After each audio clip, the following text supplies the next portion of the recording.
各位聽友夜晚好，今日要同大家講一件實打實，由我親手全程處理嘅陰訟怪事，絕對唔係坊間作古仔收聽嗰啲知奇故事。市面上好多靈異傳聞，為咗博人眼球，添油加醋，將靈體寫到動數索命傷人，個個都好似厲鬼轉世咁。可我接觸過數十降陰陽舊角，先至明白，絕大多數滯留陽間嘅陰魂，從來唔係天生惡煞，只係執念太深，困喺生前未了嘅情愫入面走唔出去。世人統稱呢類窮魂做人鬼。好多人聽聞人鬼半面、貼身狗魂，第一反應只覺得驚悚咁深，可真正親身經歷過、完整處理過整件事，先至讀得懂。藏喺陰冷舊磚背後，無盡嘅孤寂同不甘。我今日講嘅每一處細節都有真實依據，冇半句誇大戲謔，信與不信全憑各位心中評判。唔使因為呢類怪事過度焦慮，唔曾撞過陰夢嘅聽眾權，當一則民間奇談消遣，唔使自我恐慌。若你亦曾遭遇過相似夜半怪事，聽完呢篇實錄，或者能解開長久壓喺心底嘅鬱結。彼時我正值大四下半學期，畢業在職校園入面，四處瀡漫住離別嘅氣息，身邊同窗成雙成對。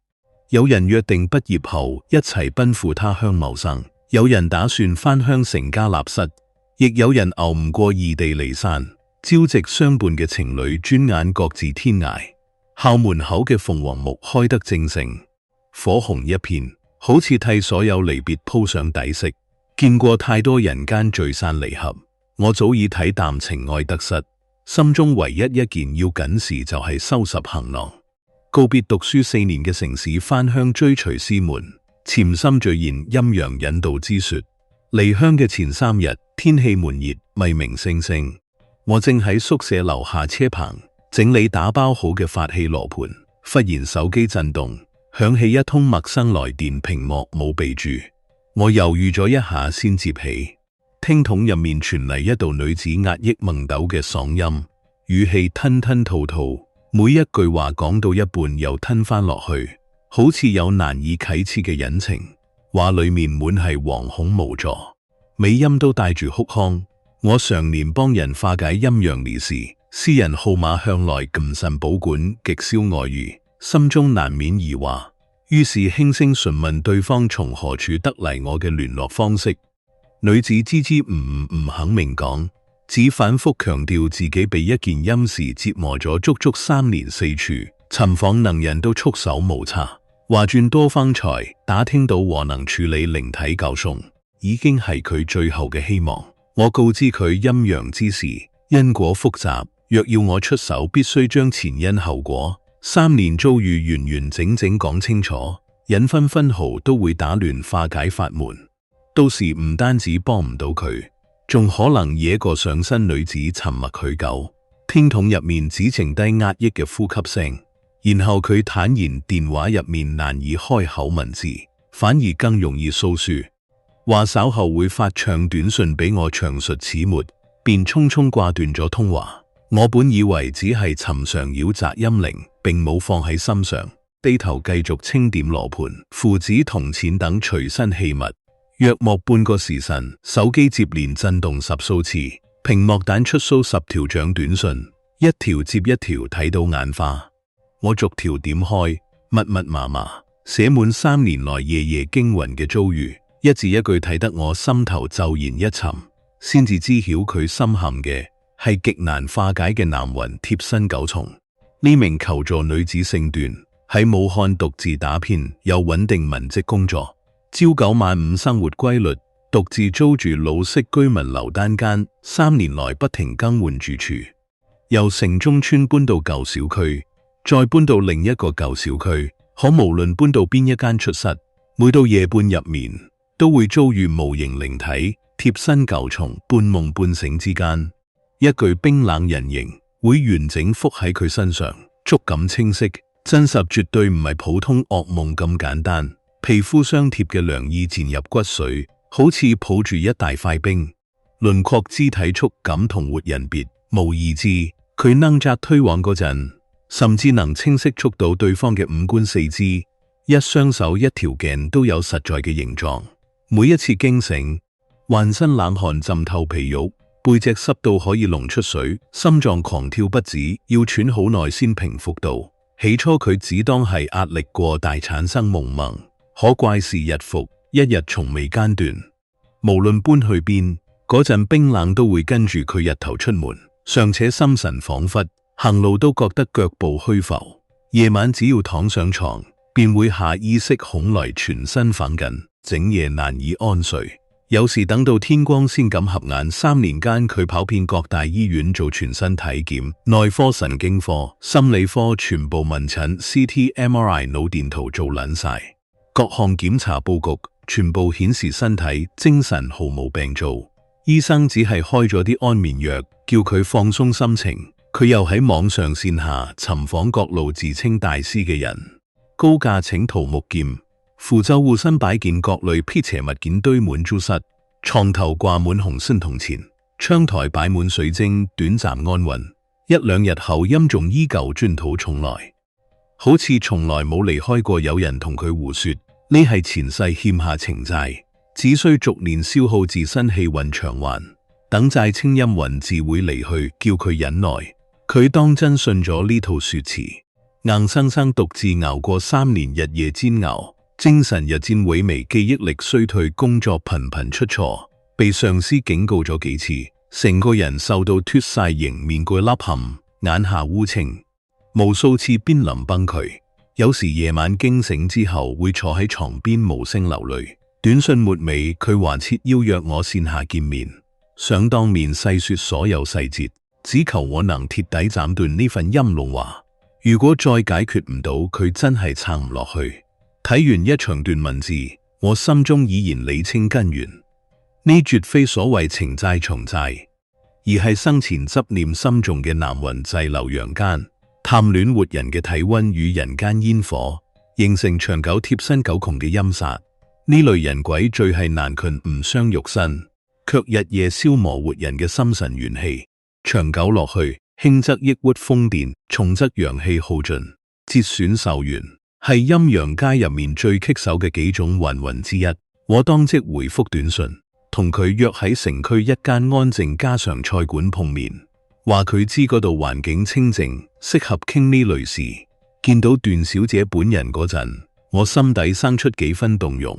佢不過27、8歲，模樣眉眼清秀，五官端正，眼底卻掛住濃重青黑，面色糟白，冇一絲血色，嘴唇都淡到近乎白色。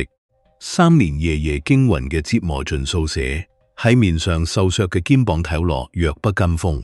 換作尋常女子遭遇3年貼身陰蟲，恐怕早已精神徹底垮掉，要入精神病院。可佢依舊咬緊牙關撐住獨自生活，朝早照常返工，夜晚強迫自己入睡。呢份堅魂實在難得，我開口直言誇讚佢心性堅魂，唔係一般人做得到。段小姐勉強扯出一抹苦笑，端起茶杯暖住手心，輕聲冷道：生活從來唔會俾人退路，難關躲唔開，只能硬着頭皮扛。我冇其他依靠，只能自己撐住。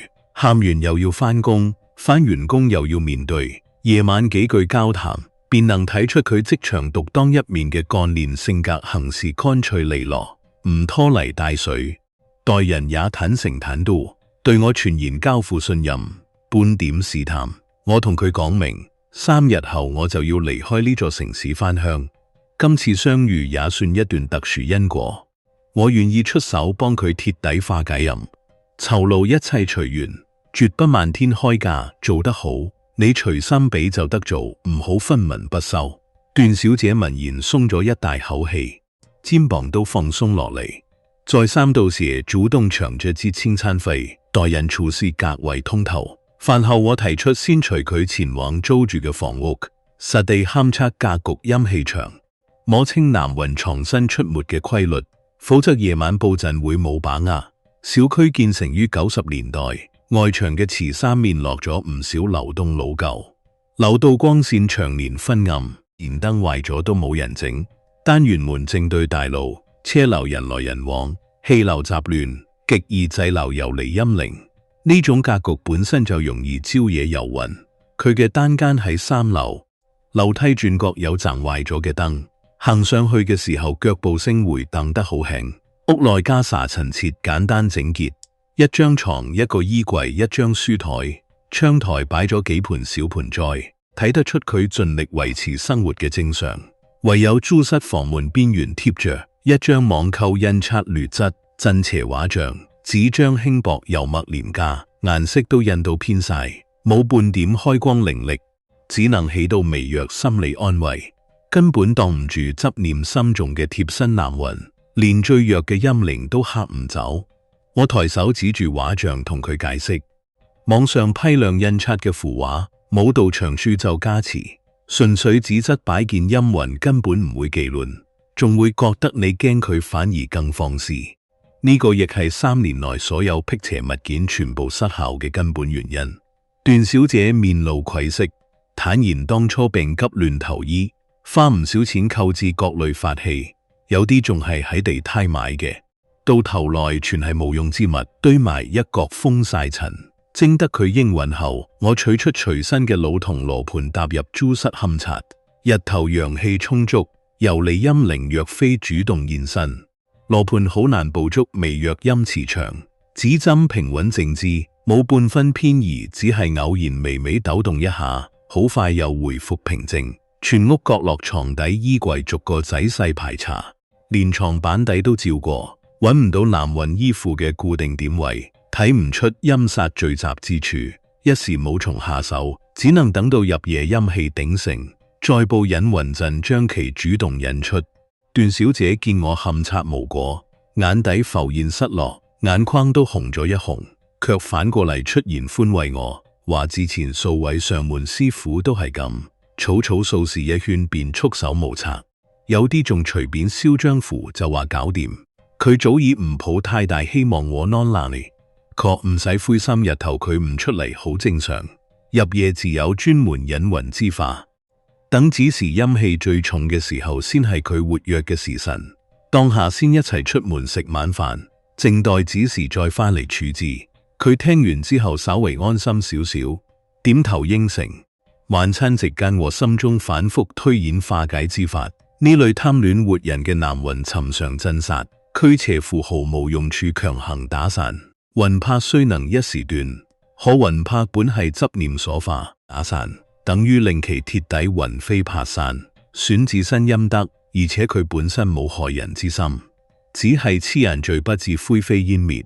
最好嘅辦法係以陣引魂問清生前執念，到期放下牽掛，步入輪迴。呢個對雙方都係最好嘅。結局晚飯結束，我送段小姐回到小區樓下，佢上樓等我。我獨自企喺街邊撥通師門老師傅嘅電話，想請教專屬人鬼告蟲嘅引導陣法細節。因為呢種情況我雖然見過，但親手處理仲係第一次，要確毫萬無一失。電話接通，師傅一聽係貼身猛男魂，語氣都多咗幾分凝重，沉吟咗一陣先開聲。我將段小姐3年遭遇、房屋格局完整複述一遍，連樓齡方向、加擺位都講埋，細細詢問佈陣要點，尤其係點樣引佢現身而唔驚走佢。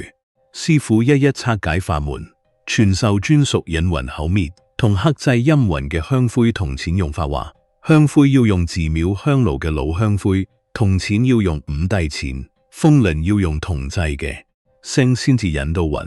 佢反覆叮嚀，我唔可以急躁，切勿輕易打散陰魂，以道化為上策。若果對方唔肯走，就要耐心勸，唔可以用強通話收尾。師傅笑我總愛攬下棘手陰事，畢業前夕仲要搞單大嘢，再三龍父萬事分神，唔可以逞強，覺得唔對路就要撤。我連連應下掛斷電話，心中已有完整處置方案。我上樓敲門入屋，告知段小姐今夜處置流程繁雜，要等到子時11點後方能佈陣引魂，因為嗰個時辰陰氣最盛，男魂最活躍，容易引出二人。暫且坐喺客廳睇電視，等候佢泡咗樓茶，大家傾咗陣閒偈。佢話呢3年最難懷嘅唔係嗰陣凍，而係永遠唔知佢幾時會出現，每一晚都好似等行刑。彼時電視正熱播一套古裝劇，畫面入面嘅宮廷鬥爭同現實嘅陰陽糾葛形成奇異對比。漫長等候時間轉眼即逝，11點一到，我起身告知佢，即刻佈置隱魂陣法。丁朗佢全程配合，萬萬不可擅自總入豬室，無論聽到咩聲都唔好入嚟，否則陣法會亂，陰魂可能會衝上佢。呢套陣法同尋常鎮宅隱魂陣截然不同，專為貪戀活人嘅循環人鬼設計。呢類男魂心思敏感，如同驚弓之鳥，唔會輕易主動顯露身形，普通符咒威攬唔住，只會令佢縮埋更暗嘅角落，只能借活人氣息陰密風輪，引其主動靠近，再借香灰困鎖魂魄，問訊執念後引導輪迴，成個過程要極度小心。我讓段小姐搬落地，風扇正對床鋪，用意係用風吹散部分陽氣，營造更適合陰魂嘅環境。床頭強掛銅製風雲，等晚風吹動時發出細碎聲響，吸引陰魂注意。床底平鋪5大古錢，錢幣朝上布成坤陣，等佢入咗陣就走唔甩。我又取佢日常貼身睡衣、沐浴香爐備好，因為想要引出常年貼身嘅男魂，需要相近女子氣息做媒介，我只能借佢嘅衣裙同香爐，短暫幻化出柔和女氣，引誘陰魂現身。段小姐聽會雖然心中忐忑，雙拳握緊又鬆開，還是依然走進浴室更換寬鬆薄睡衣，將香爐留低俾我。臨入浴室前回頭望咗我一眼，眼神機驚又盼。待所有布陣器物擺放妥，當我喺房門豬室門華各貼一道護身隱符，避免布陣時陰魂逃離躲入暗處。隨即讓佢坐喺客廳梳化，將電視音量校細，無論聽見屋內任何異響，都唔可以推門入嚟。等我處理完畢，自然會叫佢。佢用力點頭話一定會忍住。段小姐乖乖坐喺客廳等候，我獨自關上租室房門，將門鎖樓上，熄掉屋內大燈，只留窗外微弱月光透入銀白嘅光線難落床鋪，將四圍染成一片灰藍。我換上佢嘅薄睡衣，布料帶住淡淡嘅洗衣粉清香，將香爐均輪抹喺袖口頸項，模擬女子嘅體溫同氣味。手持一把粗瓷老香灰，另一隻手轉緊5帝銅錢，靜坐床邊，調醒呼吸，令自己保持警醒。風林被窗外晚風輕吹，仲細碎聲響喺寂靜室入面回蕩，一下一下，好似水滴落石。空氣中滲漫淡淡嘅沐浴香氣。我趴起耳仔，靜靜等候陰魂被氣息吸引現身。半個時辰過去，屋內始終一片平靜，冇半點異動，只有風林聲響同自己嘅心跳聲，聽得人心頭發悶。我正暗自思索是否氣息不足，或者對方太謹慎。忽然一股刺骨陰冷從背後重重壓來，好似有人將一大塊冰貼上我嘅背脊渾身，瞬間僵硬，四肢提唔起力氣，連手指都好似凍到麻痹。我即刻意識到正是嗰隻舊蟲，佢3年嘅男魂主動橫咗上嚟。我早有防備，強忍渾身冰寒，等對方完整貼附喺身後。嗰種觸感同段小姐描述嘅一模一樣，有實在嘅重量同形狀。然後迅速抬手，大把香灰向後狠狠灑出，陰魂受馴養。香灰灼燒，瞬間鬆開衣褲，身後傳嚟重物撞擊地板嘅沉悶聲響，砰一聲，好似有人跌倒。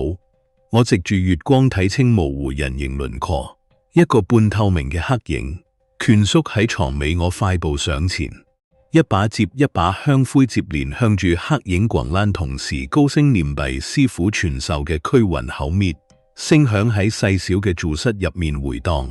黑影不斷喺屋內四處衝撞，撞衣櫃、撞床板、撞牆壁，發出砰砰巨響，衣櫃門都震到晃動，卻始終逃唔開香灰形成嘅陽氣屏障。每撞一次陰爐就淡一分，能炸嘅力度一點點衰弱，周身陰魂慢慢變淡，已然被香灰鎖住，動彈不得，縮喺牆角瑟瑟發抖。我見時機成熟，點燃提前備好嘅超度紙錢，火光搖曳中，橘紅色嘅光芒照亮半間房。我輕聲同被困南雲對話，語氣平靜而堅定，問順佢滯留陽間常年貼身9年嘅執念，話既然被鎖住就唔好再掙扎，講出心事對你有益。黑影中傳來模糊青年男聲，聲音沙而低沉，好似隔住一層水傳出嚟，緩緩道出前塵往事。佢數10年前喺呢棟樓棟居住，當年係一個普通工人與一名女子相戀，二人約定相守一生，連婚期都定好。可佢意外突發急症，驟然離世，歡約未能稿現。女子後來搬走，下落不明。佢心中前愛執念牢牢鎖死，魂魄唔會踏入輪迴。多年來喺樓東四處遊蕩，守住佢哋曾經一齊住過嘅地方。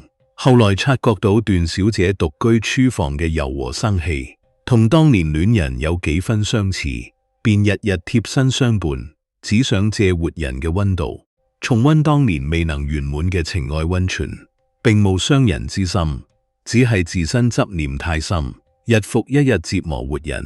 佢自己都知唔啱，但控制唔到我內心勸解，話佢知人間情愛皆係轉瞬泡影，陽間生人自有屬於佢嘅人生軌跡。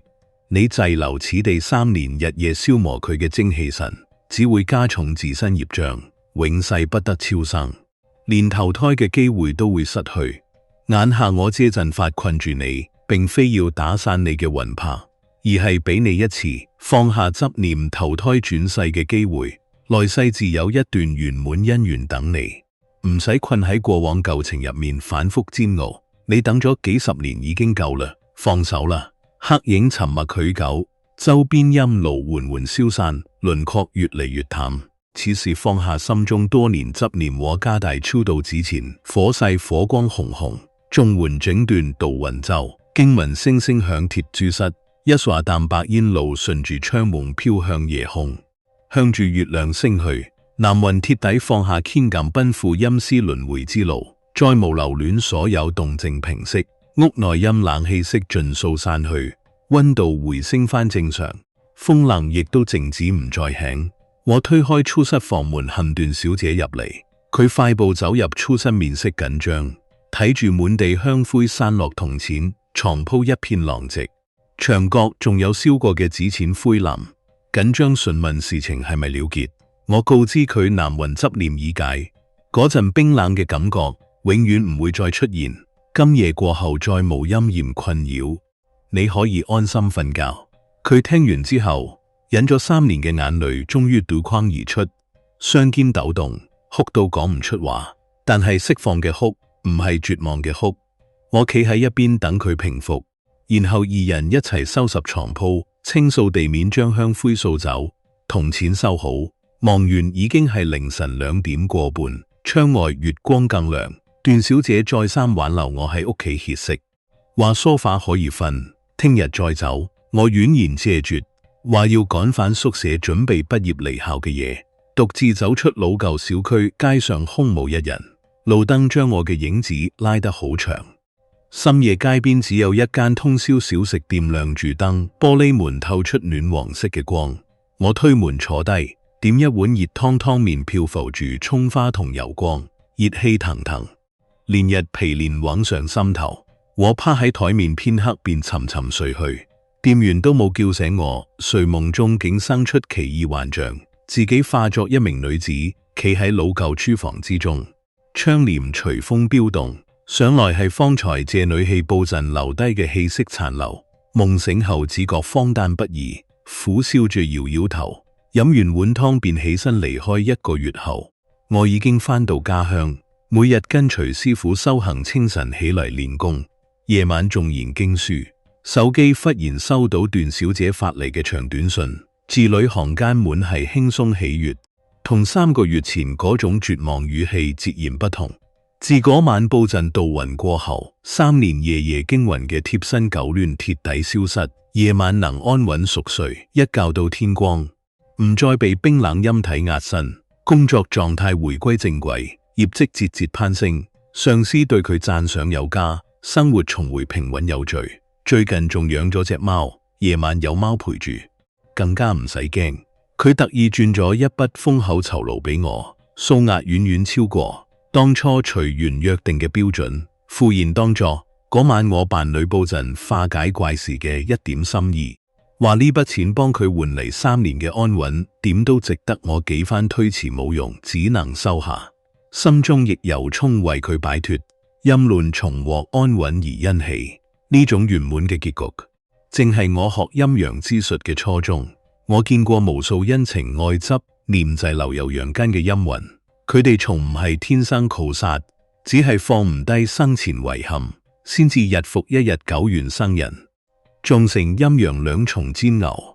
有啲係等一個答案，有啲係等一句告別，有啲好似今日呢個男魂咁，等一個擁抱嘅溫度。只可惜陰陽相隔，再多嘅捕蟲都只會變成折磨世人。遇到呢類貼身陰循，切莫盲目輕信，償還情債嘅歪理，白白獨自承受數年折磨，好似段小姐咁，忍咗3年先至揾到真正嘅解決方法。亦唔好隨便網購廉價符咒擺件網圖驅煞，冇歲咒加持嘅凡物，根本擋唔住心重執念，只會浪費錢銀同時間。陰陽之間從無冇解，使局陰魂所求。不過一句釋懷，活人想要嘅只係夜夜安穩，以陣隱魂，以善導殺，解開執念，方能兩全其美。呢個亦係我常年遊走處理各類人鬼狗眾戀最深嘅感悟。今日呢共親身實錄到此告一段落。各位若聽過相似陰亂經歷，不妨喺留言區留下你嘅故事，分享你嘅感受。我哋下期再講另一個更為離奇嘅陰陽奇談。